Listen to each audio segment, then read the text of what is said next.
Now tuning in to Earbud Media. Audio for everyone.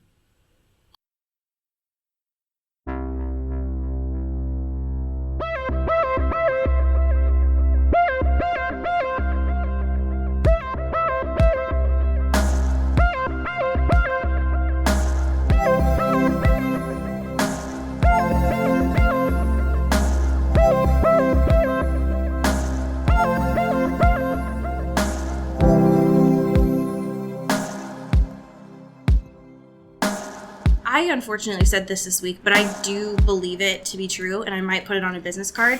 My role in life is to boss people around and look pretty. Yes. Oh my god, absolutely. Well, welcome to your girl boss era. I'm very excited for you. Oh god. It's unfortunate. It's unfortunate that I don't know that I've ever left it. That's true. It's always been inside of you, but I think she's fully coming out in full force. Yeah. You know? She's leaning in, some could say. This is the first time at 5 years old in daycare that I started, pulling people's teeth out because they wouldn't do it themselves when it was loose. I don't know that I've ever left my girl boss Yeah, if era. that's not girl boss, I don't know what is. I don't know what the girl fuck boss it is. behavior. Other than, sociopathic, probably. Yeah, Cody, how are you? I'm good. This is a good podcast we make. That's it's true. Very good. It's just I love it a lot. unhinged. Yes, absolutely. I'm doing good. I have a little happy thing, but in the time since last recording, I got a little tattoo, for the first time in quite a while. I'm so excited to hear all about Yeah, this. it's like a little frog man. He's just a frog boy, and he's got just... You got a self-portrait? Yes, it's me. I asked the artist to just draw me and my character. But it also has a bajillion eyes looking in directions. It's like an all-seeing that's frog. And he's cute as fuck, and I like it. But I mean that part now where it's annoying and itchy. But Does it itch? Yeah, it itches a little bit. It's not super bad because it's just all lines and shading or whatever. But it's still just oh man, I forgot what this felt like, and I hate it. But he's very cute. It's frustrating, too, because if it's your all-knowing eyes are itching, that's, a lot. Right, yeah, to it's handle. tapping into my inner consciousness, and it's man. If folks have never seen you Yes. on the internet, which is, a crime. Sure. Could you just briefly share with them a little bit about your tattoos? Oh, God. Because they're one of my favorite things about you. Oh, hey, thanks, man. I don't know. I just Don't. got, I said that accidentally. That was a brief moment of vulnerability. Cut that, please. I'm gonna censor the whole thing. Redacted. I don't know, man. I just got a lot of little fucking stupid shit that are all great, and I love it. Literally, the only thing, I have one that's sort of in my brain that I gave to someone and be can you make this good? But everything else has been oh, here's something on Instagram that I saw that looks fucking fly. And I just did it. So it's a lot of that. It's a little hodgepodge of fun little guys. Store yeah, it's in your room, but on my your body forever. Yeah, exactly. Yeah, I love that. Yeah. I think that's amazing. Thanks. How are you, my friend? Oh, my brain is tired, but I'm alive, which is good. Love to hear it. I'm, Not speaking from the great beyond. I'm here still in our 3D existence, which is great. Yes. In a time when the world is just so on fire. In these unprecedented times, And shut the fuck, please. In a time when I feel like all folks that I know are just consistently online and screaming, I'm grateful to be here. My happy thing is something that has brought me so much joy, actually. As I try to share often on the show, I don't have siblings. Yes, famously. Which means that there are a lot of things that I've missed out on, but one of which I've come to learn means that I don't have an outlet to just, or ask weird questions.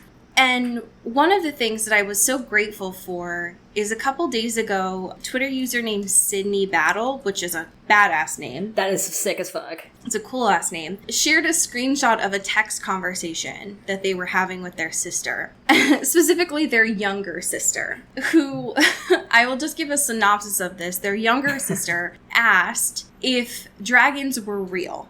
And crucial information. One of life's greatest questions, actually. And it seems to have come out of nowhere. They were not having a conversation before.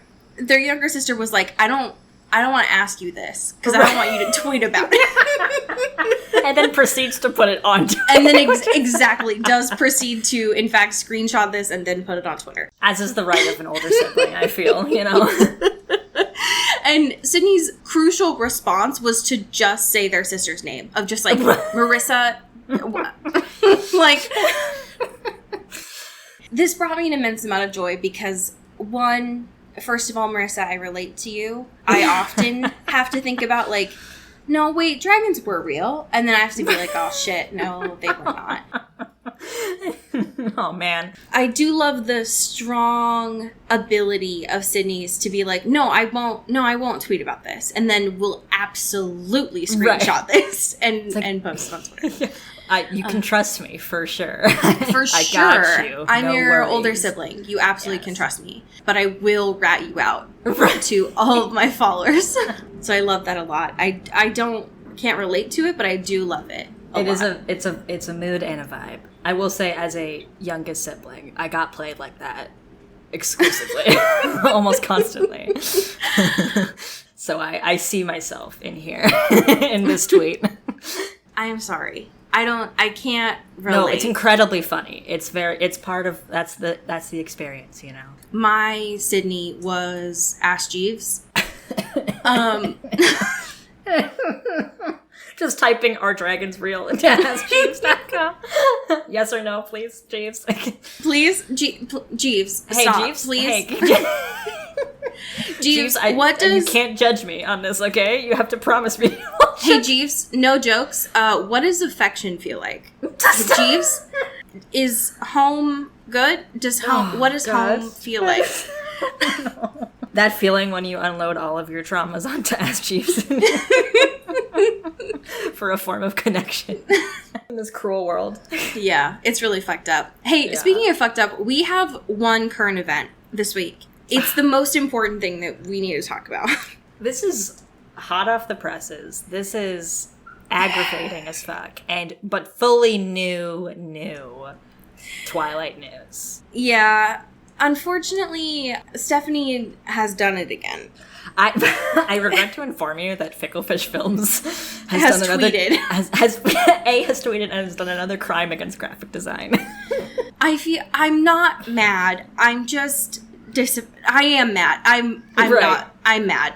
I'm mad and I'm also disappointed. Yes. One, not mutually because exclusive. This is a really shitty cash grab.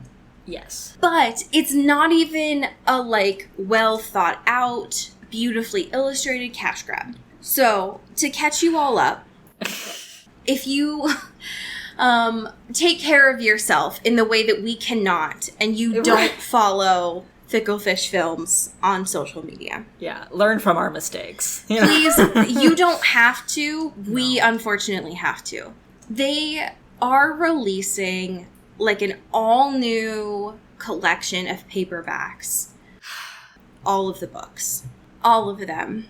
And the only main difference, the iconography is still the same. Right, yeah. All the images and stuff. It's not even a new color of cover.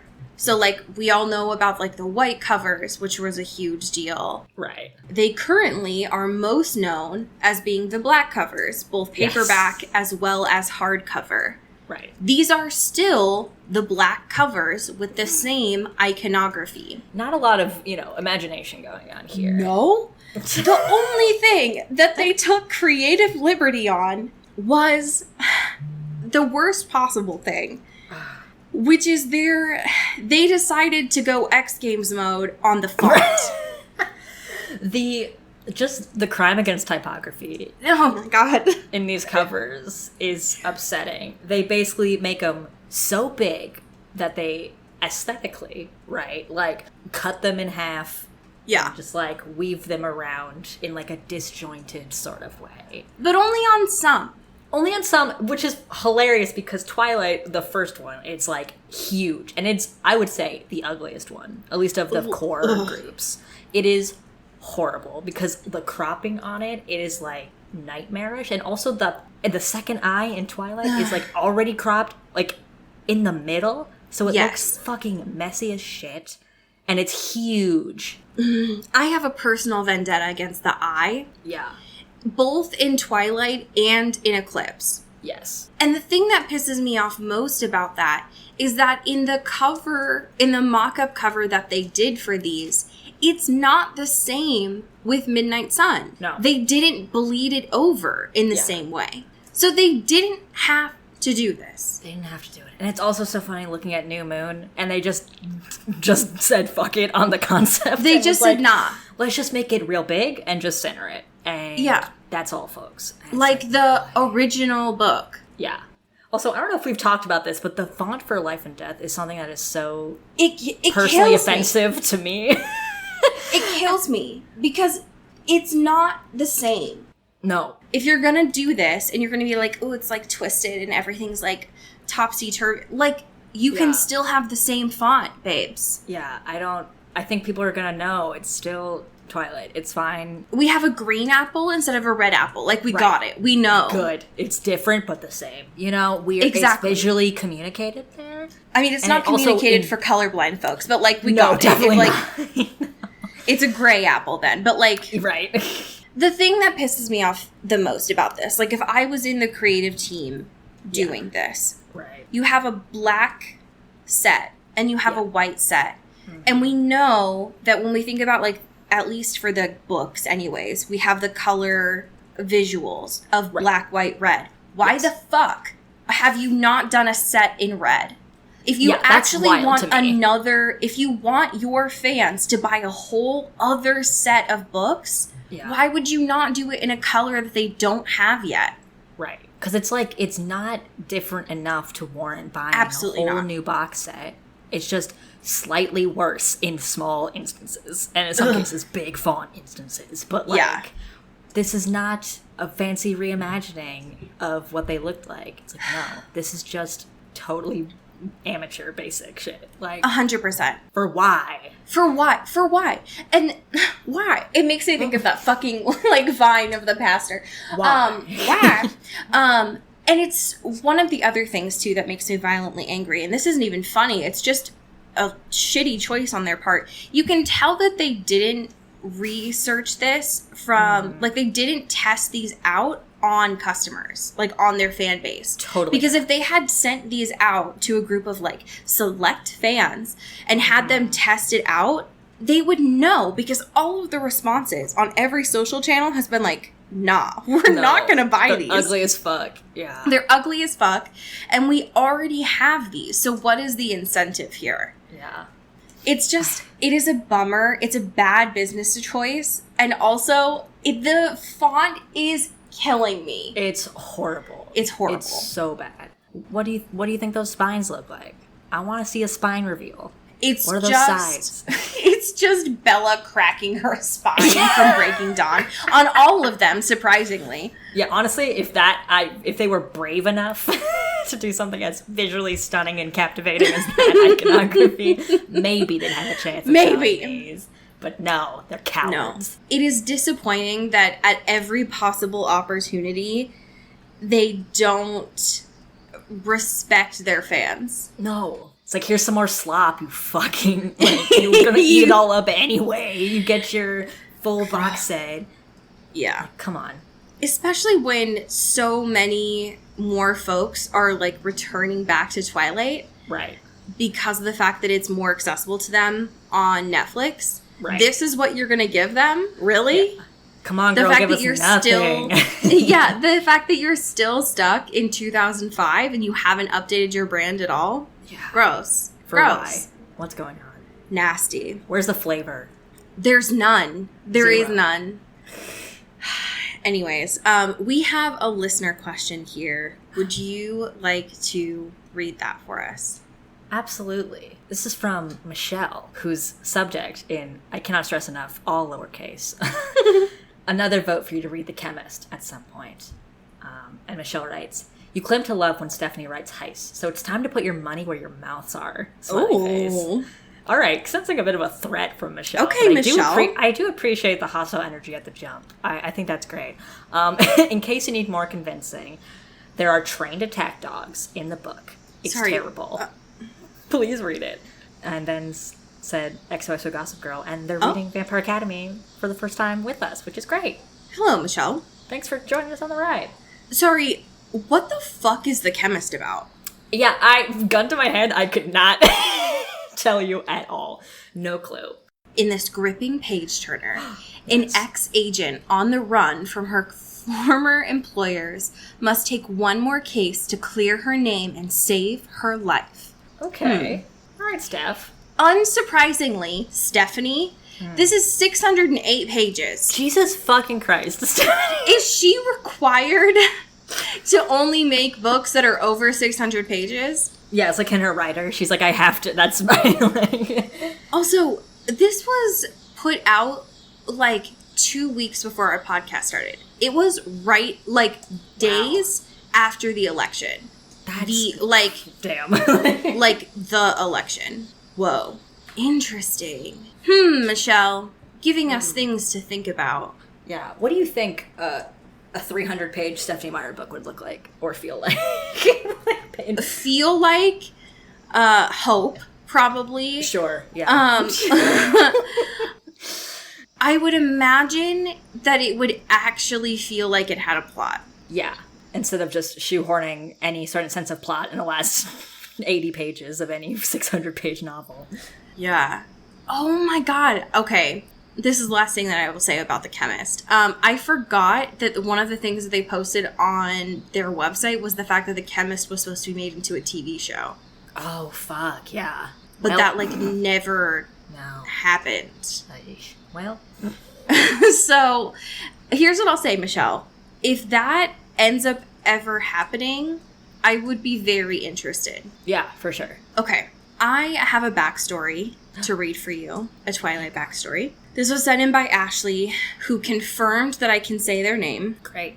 It's a little bit long. I will just say buckle in. It's a little bit of a ride here. Mm-hmm. So, in the year 2007, my mom and dad read the Twilight series because they're a sickeningly sweet couple and do everything together in a month. They loved the series, absolute big fans for it.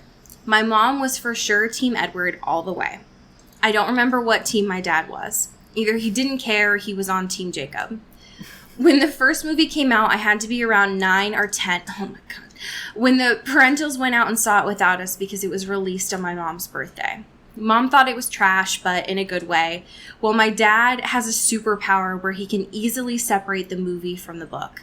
I honestly don't know how he does it. If I can, I wish I had that power. Maybe then I would like the Percy Jackson movies more than I do now. Are those... I don't know anything about Percy Jackson. Okay. Yeah, same. That's my big blind spot for sure. For real, same. Anyways, the first time I watched Twilight, it was late at night when I was supposed to be sleeping, under my covers with the headphones in, watching it on my little iPod Nano. Stop. Oh my god. Because of course... The way Martin Scorsese intended it to be. Literally. Because of course, once my mom had the chance, she put that movie on all of our iPods. Oh my god. I don't remember what I thought about Twilight, only when the intense kissing scene came on, I kept thinking, why is my mom allowing me to watch people have sex? Oh my god, it was weird. From then on, as a family, we would go and see the rest of the movies at the midnight premiere because they either came out on my mom's birthday or the week of. Anywho, jumping to 2020, Midnight Sun comes out and my parents decide to have a Twilight marathon. I haven't seen these movies since we saw them in theater, and yes, they are even more terrible than I remember. But I kept seeing Twilight TikToks, and I was looking for a new book to get into, so I thought, what the hell, and got out my mom's Twilight books.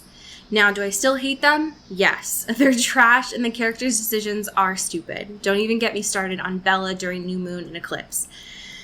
But did I still stay up until 5 a.m. to finish them so I could start the next book? Yes, I did, and I hate myself for it. After I finished the series, I was still in that Twilight sinkhole, and that's where I wanted to talk about and looked up podcasts for it, which is where they are right now. They did include a postscript to this, which was an update saying, my sister and I are finishing watching the Twilight Saga, and my parents were in the living room. Now I know for sure my dad's Team Jacob. Jacob was one of his favorite characters in everything. Wow. But there was one thing that Dad did not like about Jacob. Him turning down the alpha position. When Dad read that Jacob had let Sam stay in that position, Dad got so mad at Jacob. He said that it's Jacob's responsibility, it's his family's legacy, and he should have been the alpha like he was meant to. Dad said it was such a millennial thing to do, to pass it on because he didn't want the responsibility. Then Kids Mom these days. Then Mom left the room because she wanted to lay in bed, and Dad walked behind her mumbling, I wanted to watch the movie. This is absolutely incredible. It's a true family affair, Ashley. I can't believe that these movies were made specifically for your mom. Yeah. So, thank you for sharing. Ashley also provided fan fiction, which I will be reading later on. Incredible. Yeah, so that's amazing. I love a dad who's like very invested in Twilight. It doesn't happen very often, and so yeah, love that. Incredible. When we had last left off on Vampire Academy, we got a little bit more information on Scandal Time. Yes, Scandal City. Scandal Population, City. everyone. Population, specifically Lissa and Rose. Yes. All the spectators being their classmates. If I remember correctly, there was a lot, unfortunately, about Mia, which was gross. Yeah. And we also got more information about Christian in there as well. Christian Ozera. Christian Ozera. Noted bad boy. Yeah, the bad boy. The bad boy in town. Vampire Academy. That no one notices, but is a bad boy. Yes. For sure. Yeah. So we have chapters 7 and 8. Why don't you pick us up where we left off? Absolutely. So, we're back. We're here. And Rose is kind of going through her new little routine, which is mostly going to that church life, that hashtag church life. Oh, yeah, because the church homework. That's right. Yeah, because she had church homework, and now she's like, you know what? It's the only time I get to vibe with Lissa, like, under scrutinized watch. So, you know, I will do that, and then having lunch with Lissa, and then doing any type of thing that can, like, make her little, like, imprisonment, essentially, a little more manageable. And we see, too, that, like, Lissa's kind of, like, taking more of a backseat than she did in, like, before they left, you know? Where it's, like, before she was, like, always schmoozing it with the other Maroi and, like, all the royals and trying to be, like, Miss Perfect, whatever. But ever since they came back, she's been like, nope, I don't give a fuck about any of y'all. I'm just gonna do my thing, do my Chill work. with my boring cousin. Right, and just vibe, you know? Right. And now Rose is, like, doing her training shit. She feels like she's back on top. She feels like she has her momentum back. And her and Dimitri are vibing, you know? Yes. I am glad that Rochelle decided to do a little bit of a time skip here. Yeah. We were getting too much in the weeds of, like, the day-to-day. We things. were. Like, we established the whatever was happening, and now it's like, all right, let's just give them a little space. Let's give them a little time. Let things settle so that we can shake them up. I don't need a Rocky training montage here specifically, so. I mean, I would love that. Yes. But maybe let's save that for later on. Right, yeah, for more badass fighting shit. I will say that one thing that I do love about the training that we get with Dimitri and Rose in this chapter is just how unbothered Dimitri seems to be at all times. Yeah, he does not give a single fuck. No. Like, the way that these training sessions were introduced was, I had falsely assumed at first that it was going to be very, like, hands-on combat, the way that Rose's classes are. Right. And that is not how Dimitri operates. He's like, fuck you, I'm going to listen to Prince, I'm going to read my books, and you go run outside. Like, yeah, also there's some, like, you know, soft Prince slander going on in here. Okay, from yeah. Rose, which was very weird because, like, you know, there's a little, like, CD player that I guess she uses and they both use when they're training and getting into the vibe, into the zone. And the first song is When Doves Cry. And she's like, whoa, Dimitri, can you at least put something that was made after I was born? And it's like, man, it's maybe not the best, like, training song. Sure. Or maybe not the best, like, great headspace song. But it's fucking Prince, man. right. I think there The are... disrespect. First of all, it's rude. So, Rose, chill a little bit. Learn your history, Rose. Prince has great bangers for Yes. workout songs. Is that Absolutely. the one? No. Maybe not. But don't dismiss Prince for your workout vibes. Yeah. How about that? How about that? How about that, Rose? Yeah. Stop being such a hater. And such a hater. But it's also her nature. I get it. She's a hater. She's a from hater by birth. nature. She's So a hater by nature. But they have this little, like, conversation about while they're training, and him being like, so, all right, let me give you a little thought experiment, right? What if you were... You little shit. How about you fucking listen to me, you little shit? Picture this. You're at the mall, and you escaped with Lissa. With and your you're girlies. vibing With your girlies. And, there's a strip guy there. What do you do? And then she's like, all right, easy. Silver Steak. And he's like, do you have one of those? Cry. Right. Yes, like you've seen When Doves Cry.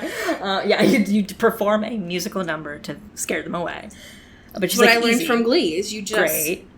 acapella. Yeah, absolutely. Yeah, that's how you get rid of any bad vampire. That's the secret. That's their actual weakness. A lot of people Right, think exactly. it's like silver or sunlight or whatever. No, it's just No, song it's and the dance. Glee Club. What the fuck? That's what they're scared of most. This Isn't whole time, everyone? yeah. And honestly, yeah, valid. They are correct in that. Everyone should be as scared of the Glee Club. Yeah, but she's trying to, like, get out answers like, oh, Silver Steak. And he's like, well, do you have one of those? Or do you even know how to use one? And she's like, all right, well, I thought we were kind of working in a All right, hypothetical fucker. situation here. I would assume I maybe had weapons. And then she's like, all right, well, maybe I'll, like, cut his head off. And he's like, all right, again, you don't have any weapons. You are, you have nothing here. You are Think. in a mall. You're in a mall and you can't bring a knife or a gun or a stake or anything. What do you do? And she's like, I don't know, man. I don't like these mind games. And he's like, you just gotta run away.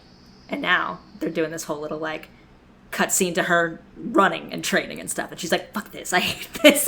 Like, oh man, I'm feeling like shit right now. Exactly. Because it's like the least, and we see this in I think a later chapter or later in this chapter where she, like, hates the idea of running away at any capacity. And we see that earlier too, where she's like always fighting dudes, always trying to be head on. But he's trying to be like, bro, you can't, like, do this at your state right now and your level of training. You gotta, like, know when to just walk away and, like, protect yourself. You and gotta protect know. Lissa. You gotta- Could if you could just easily just put in Kenny Rogers here, that would Absolutely, be yes, great. yes. Which is Dimitri's main influence of wisdom. I know that Rochelle. Listen, I know that would be a little too on the nose. Yeah. But it would have been a great opportunity for you to put that in your book. I agree. I think that is something we definitely see, especially because on this run that Rose that Rose has to do. Dimitri decides to join her, which he apparently, like, never does. Right. I love the idea of him, like, being a trainer, but always just, like, in the background, like, watching and being like, all right, that looks good. Great, you did it. And she's like, very motherfucker. very like PE coach with, like, aviators and a whistle. Just Seriously, like, no, yeah. I'll watch you. I have asthma. I can't. I can't. No. I can just supervise. I got you. Whatever. Don't worry about it. And naturally, like, because he is there and she's, like, pissed off, I loved that she was like, no, fuck you. Like, I've got to go as fast as possible. I'm not going to let you, like, slow down your pace. Yeah.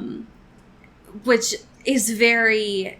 one of the things that I enjoy, and I don't know if I looked up interviews, Rochelle might have talked about this, but to me, in the writing of this, especially in this chapter too, Rose's character feels so clear.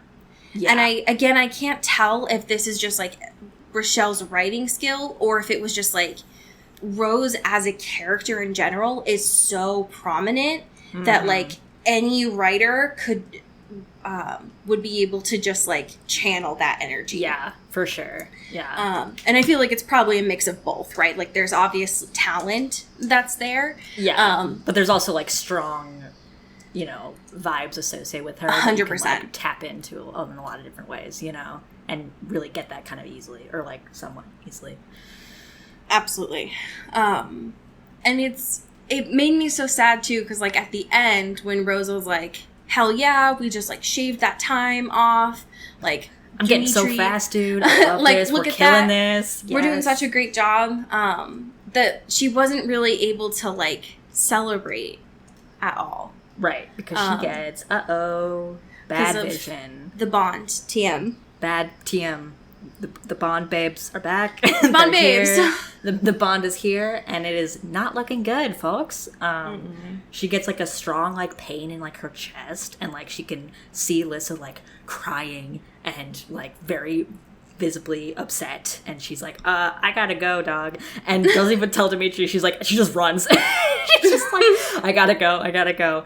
To be fair, he did say, just run, like you run. Right, exactly. It's like, I am taking your advice here, so just let me do that, please. And he's like running after her, like, where are you going? But turns out someone did a very not good, is prank the right word? Omen? Like hate crime? I don't know. Perhaps? Like, yes. Yeah. It is homophobia. Homophobia, yeah. Certainly, yeah. It's worse than a prank. It's I would say it's a threat. A threat is probably correct. A message, a dark message. Yeah, if y'all, we're going to be talking about like animal cruelty. Yeah. For the next, so you might want to skip a little bit. 3-ish minutes or so. Yeah. So, just skip ahead if that's not your vibe. I don't know whose vibe it is. But if that's like some dark listeners like, fuck yeah. Yes, finally. But if that's like super not your thing, just skip ahead a couple minutes. Yeah. So we see in Lissa's dorm on her bed is like on her pillow, I think, or something. Yeah, it's like on her pillow it's this fox that is like fully like cut open. His throat is slit. There's blood all over the bed, like not just the pillow. It is everywhere. And she's like, hey, bestie, what the fuck is this? This was so awful for so many different reasons. Because of the fact that this, because one, Rose was so shocked and Lissa was like obviously panicking. Yes. It seems like Dimitri and Rose were able to get into Lissa's dorm without anyone being like, excuse me, you're not allowed to be here. Yeah, you're on house arrest. Yeah. So they were able to get into her dorm for at least like it seems like 5 minutes or so. Yeah. There were a couple of things in here that Rochelle is like, I want you to remember this. This is going to be important later. Yeah, keep this in your brain. Yeah. I don't know that it's necessarily, I don't think the animal of the fox is important so much as that it is an animal. Right. Yeah. Because I know that it was mentioned like in the first chapter or something that Lissa is like vibes with animals. And not just like animals are cool, but like magically vibes. Yeah. In like a Snow White way or whatever. Right. So that is important. the other thing that was fucked up is that, like, the fox, and this is the thing that understandably Lyssa is, like, not okay with, is that, like, the fox was alive when she was there, which is, like, ugh. Because, like, you can't do anything. Right? It's too far gone. Like, and too, like, Rose's reaction is interesting because, like, she goes in, like, full defensive mode and is like, well, I am nauseous looking at this, but, like, I can't afford to be squeamish. Like, if I can't even look at, like, an animal dying or, like, having blood all over, like, how am I going to kill these big bad Strigoi? And it's like, bestie, I think there's a lot of things going on. There's a lot of things different. You know, A, two different situations, and also B, it seems like you're more concerned with how Lyssa is affected by this, rather than just a guttural nausea, queasiness kind of thing. I'm sure that's part of it, but it's also like, you clearly, like, care for this person a lot, and, like, she is going through it and has gotten this very terrible fucking omen on her fucking, like, safe, quote-unquote, safe place here. And it's 100%. Like, that's a lot working on here, you know? Well, and the other thing, too, that made me really sad for Rose in that moment was the idea that Rose would be killing Strigoi because she has to. Like, that is her, like, quote, mission in life. Right. This animal is not something that she would have to kill. Like, she doesn't need to do that. And so I think that it is very natural to look at an animal who died unnecessarily and be like, this is fucked up. Like, that's not cool. Yeah. The other thing that I found, I think that as a reader, we're supposed to be like, hello? Ding, ding, ding, ding. Is there's a memory that the two of them are recalling, but it's very segmented. Mm-hmm. And I think that it is segmented, I think anyways, for a couple of different reasons. One, because Lyssa and Rose are very, like, struggling with a lot of different feelings at this time. So their connection maybe is not as strong in the brain space, you know? And also, like, Rochelle's like, I'm just gonna give this to you in pieces.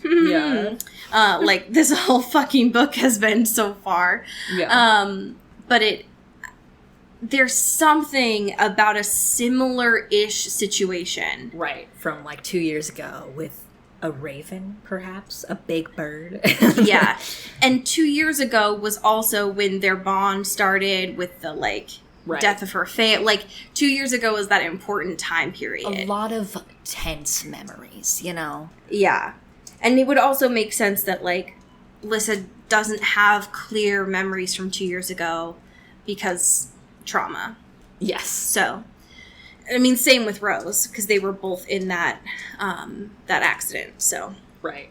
And then Dimitri's like, hey, do you want to talk about this? Is there something that you know? And she's like, nope, nothing. I don't know what that could have been. No clue. Oh, yeah, because Rose eventually gets, like, kicked out. Because they were like, you're not supposed to be here. It's like, hey, whoa. I know there's a pseudo-hate crime happening in this room right now, but you got to get the fuck out of here. And then Dimitri's just like, man, you can just tell me we're supposed to be on the same team here. And she's like, no, I feel like shit because you're just teaching me how to run from my problems, which, you know, I'm here to protect Lyssa, and I couldn't even do that in this instance. How am I supposed to do that in any other more scary, direct situation? 100%. And I think it's natural for her to be annoyed by him teaching her this when all of the people above Dimitri at this academy have done nothing but scold her for, quote, running away from her problems for the past 2 years. Yep. So it's like, hello? Like, I'm actually very good at running away from my problems. So if you could teach me something more like, I don't know, combat and skills, that would be appreciated. Yeah, they're like making me be with you every week to train. Could you do anything to help me? Yeah. He's like, all right, well, maybe your job, Dimitri. Maybe your job. Your fucking job. Which is rough. Yeah. Because I see why ends the chapter in a pretty sad place. Yeah. It does. The chapter ends on a super rough place. The chapter 8 is a little bit better, at least on like dead animals. Yeah, it's not as explicit, but it is socially It's socially rough. Yeah, emotionally rough. It is definitely emotionally rough. Yeah. So Rose is back in class, back in fighting Class. and she's like, yes, we're back in school. Yes. And she finally gets a win over Shane in the combat situation. Fuck you, Shane. Eat shit, Shane. And then Me because Mason's Rose like, is "Hell so yeah." pissed. Yeah, Rose is like, I'm gonna body everyone I see right now. I don't give a fuck. I don't give a fuck here. But she's clearly seeing the growth and the progress that she's been making, which is great. Just gotta channel that anger, Rose. Yeah, and then it's like they're talking sort of about theorizing who could possibly be behind this terrible, terrible thing. And Mia gets brought up a lot. Oh yeah, Rose is very set on it being Mia. Yeah, Rose is fully convinced. Like, yeah, it's because also apparently everyone's gossiping about this, right? Like Natalie and the girlies and all the like. Everyone is like, this oh yeah, is the talk Natalie of town. won't shut up about it. Natalie is just talking to anyone who could listen about this, which is so rude. But it's at the point where like it seems like everyone at the school like knows this happened and is like trying to also, you know, gossip and figure out who it was and put the blame on someone, you Right. know. And it's like, Natalie, I get it. I know that this happened in your dorm room, but Right. also you weren't there when it happened. Yeah, it's So just not stop- your trauma. Right. So Like, stop making it about you. yeah. And also, I thought you were the royal who didn't care about attention. So what the fuck is yeah. this? What's the truth, Natalie? Natalie, shut up. Stop being this person. Yeah. My personal bet is on Jesse. Yeah, Jesse's being real slimy in these little instances. He Being a is little- being kind of slimy. You know what? You know. That's a great word for him. Thank you. He's being kind of weird. Yeah, I don't trust him. It also doesn't help that when they end up going to class, they're in, of course, their animal behavior class at this time. Rochelle, So, like, what timing? How brutal. It's like- subtle. Yeah. Rochelle. Wink. And they're talking a lot about wolves. Yeah. You mean, like, a lot real of alpha wolves? talk going on here, which I didn't super love. Yeah. Which was a choice. Yeah. Especially because this fucking baby, Yeah. and listen, I know that this is a very red herring, but Mia was like, hey, so I know that we're talking about, like, wolves, but, like, what about foxes? Do they have the same thing? Can we talk about foxes? Can we do, Nobody like, here is emotionally traumatized by fox iconography and discussion, right? Here? No one? And it's so frustrating too, because like throughout this whole class, Rose, it seems like, is obviously struggling to pay attention because Alyssa is struggling to pay attention. Yeah. And once this question happens, it's like, you know, it's like Gone Girl, right? It's not working. It goes from 0 to 100 Yeah. so quickly after this. Because first of all, everyone is like, as soon as she says that, they're like, oh, I can't believe she said that. Oh my God. Like doing this gossipy fucking shit. Right. And then now it just, you know, the teacher at least tries to shut it down. It's like, sorry, today's discussion is on wolves. I don't know if you've been paying the fuck attention, but it's Yeah, wolf Mia, week. can you, like, We're get doing- it together? I don't know what your notes look like, Mia, but it's wolf It's day, just so. all foxes. It's just like little drawings of Mia, you fucking weirdo. Get it together. But now that encourages everyone to sort of keep talking shit, right? Oh, And yeah, like Ralph. fucking Ralph. What an awful name. Yeah, for an awful man. And he's like, hey, Lissa, you totally didn't, like, do that to get attention, right? And to, like, make them, like, send you out of here because you're, like, mentally unstable, right? That'd be crazy, right? That'd be That'd so be like weird if you did. so weird. That would be, like, so weird, but, like, you can tell me if you did that. And then Rose is like, eat shit, dude. He's And saying then- it. He's saying it like as loud as possible, right Yeah, next to everyone there. can hear this. This is in 4K, this conversation. And He's saying it with a megaphone, like in the classroom. He's like, it's got a tiny Streaming it. microphone, but it is plugged into the computer, so everyone Yeah. can hear it in surround sound. While streaming it. Yeah, it's on Twitch.tv. It's like Vampire Academy. And then Rose is like, fuck off. You're being a piece of shit. And she's clearly dealing with shit. Eat shit. And then, so he's like, oh, so it was you. So you did it. That's because you're fun. like together, right? So you're like lesbians and you're doing it as like a and he's like not wrong. No, but... he's not wrong, but he is rude. But it is inappropriate. It is not the time or place for that discussion, Ralph. Okay, they will get there, maybe. What I love about that was just the instant, and this would have been great if it was on Twitch, was the instant karma as soon as, because he couldn't even finish that sentence. No, of saying that they were together. together. Bursts into flames. It's not a bit. It's not a joke. It's real. He was literally on fire. Fully on. I had to reread that, being like, "Is that? Same. Did I get that right?" Yes. I thought it was hyperbolic. Right, magic. Like, no, I thought it meant like, oh, he started blushing. Like he said lesbian. He was like, ooh, lesbian. Yeah, ooh. scandal. No, fully in flames. And No. the only person that could have done it is Mr. Christian Ozera, who is smug as fuck right now. True ally, Christian Ozera. An LGBT ally. And he obviously gets booted because she's like, you can't fucking set people on fire, Christian. Christian! I know. In any capacity, but especially in my classroom, Christian. What Ralph said disrupted our community vibes. Yeah. He was also not working, which is also uncool. Yeah, so... But, Christian, you set Ralph on fire, but he didn't burn. Yeah. So, scary. Yeah. We are going to need to punish this action. Yeah, that can't really slide. That you know, is not that's not helpful. something we could just give you a pat on the back for, you know, and just send you on your way. You gotta talk to the principal. And he's like, fuck it, I'm out of here. Yeah, he's like, you know what? And just like flips his hair and he's like, bye, bitches. You haven't seen the last of me yet. It's more of that where that came from. You all thought it was some Christian, wallflower that you don't know who I am. But I could set people on fire if I want to.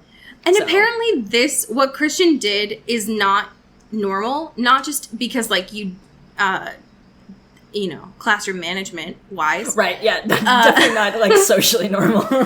But apparently attacking like these spells against other people is like not a thing.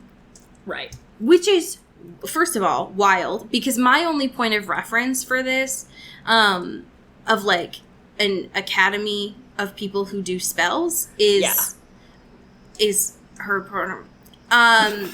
Where that is like all they do is they throw spells at each other all the time. Right. Yeah. And so why else would you be a wizard? Literally, In high why school, else would like, you have it? What else if you're do you not do as a wizard in high school? Exactly. So the idea that they are like, we control the elements, but we don't do that against other people. Especially when Mia, like 2 chapters ago, did that. Yeah. What's the truth? What is the truth? Anyways, I found that very interesting. Yeah. Well, then Rose she notices that, like, obviously because Christian defended Lissa, she's like, wait, are you still fucking with Christian? Like, are you guys homies? Are you fucking with him or are you fucking him, Lissa? What's the truth? What is it? I don't like any of it because I don't like Christian. And also, Right, I'm the only exactly. person you need, Lissa. And she's like, no, he's cool. Don't worry about it.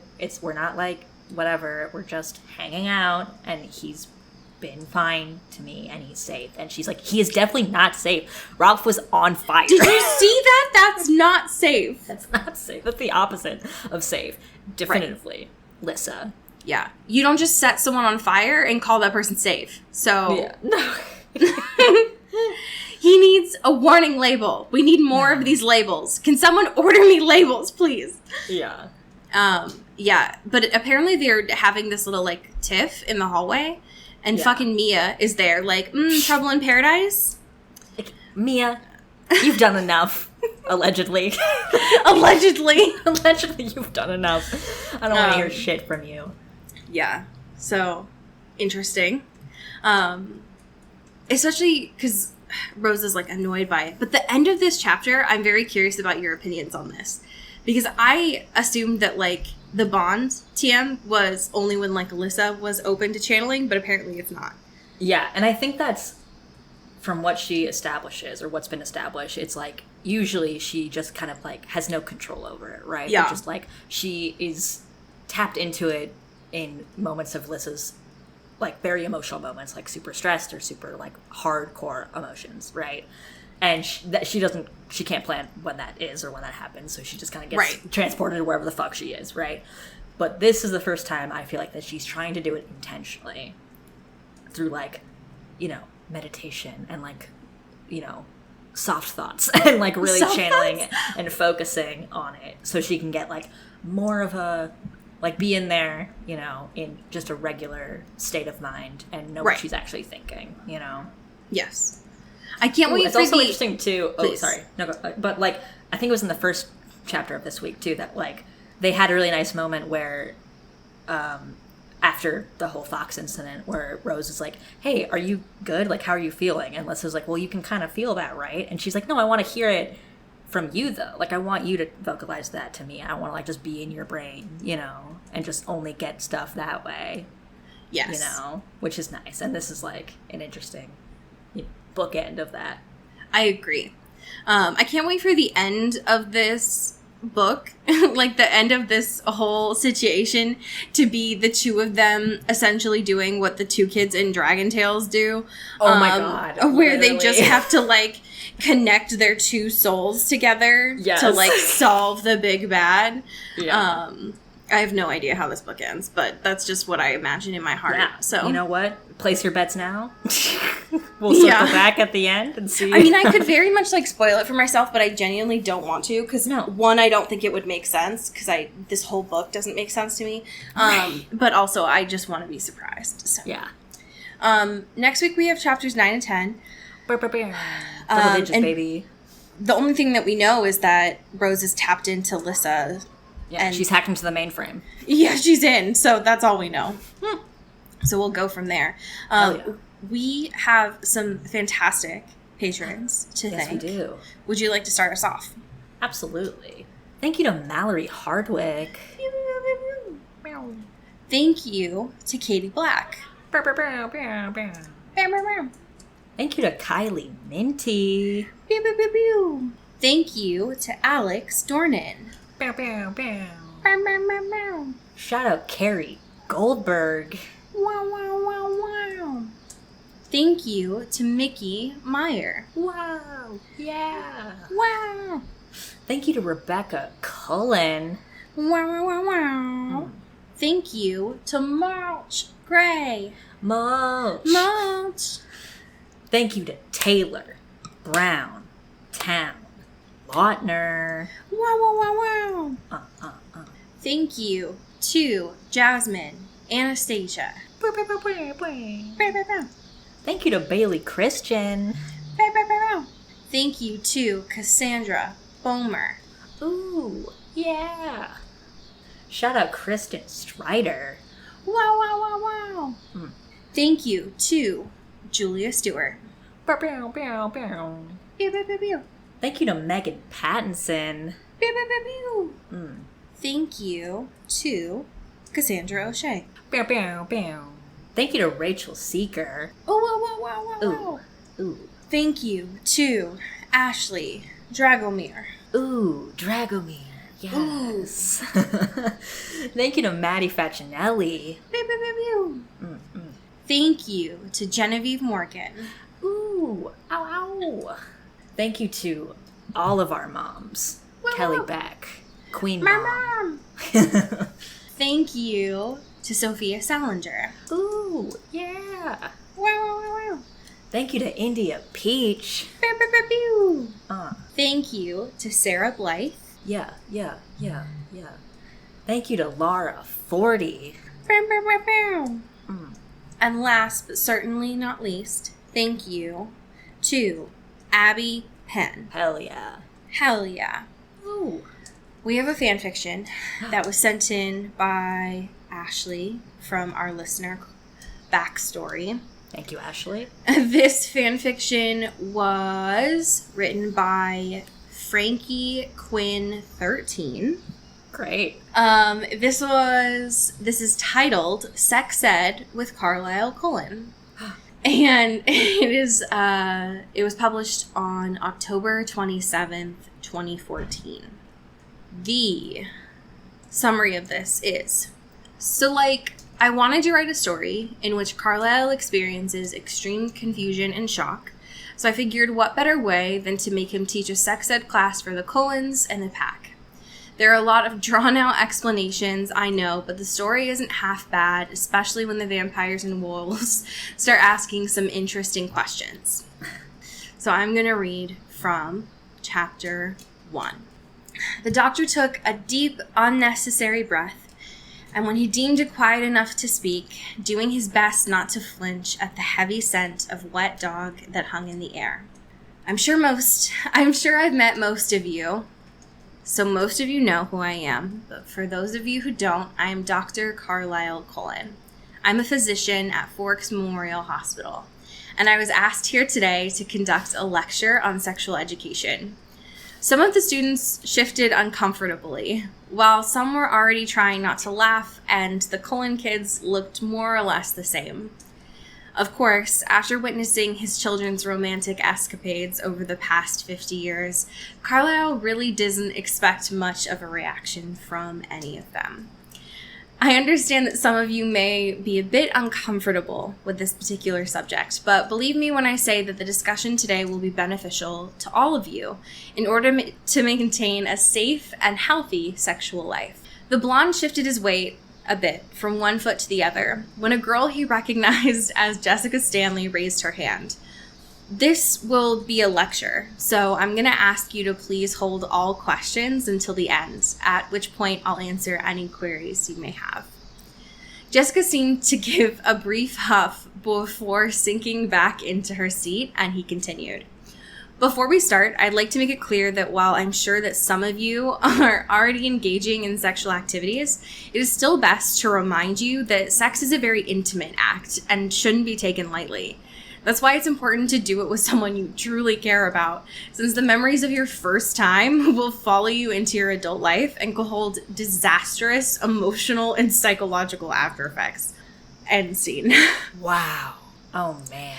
When Ashley sent this to us, there are only 2 chapters that are posted. The reason why Ashley sent this is that the recommendation is that it apparently gets very gay in some of the questions that are asked.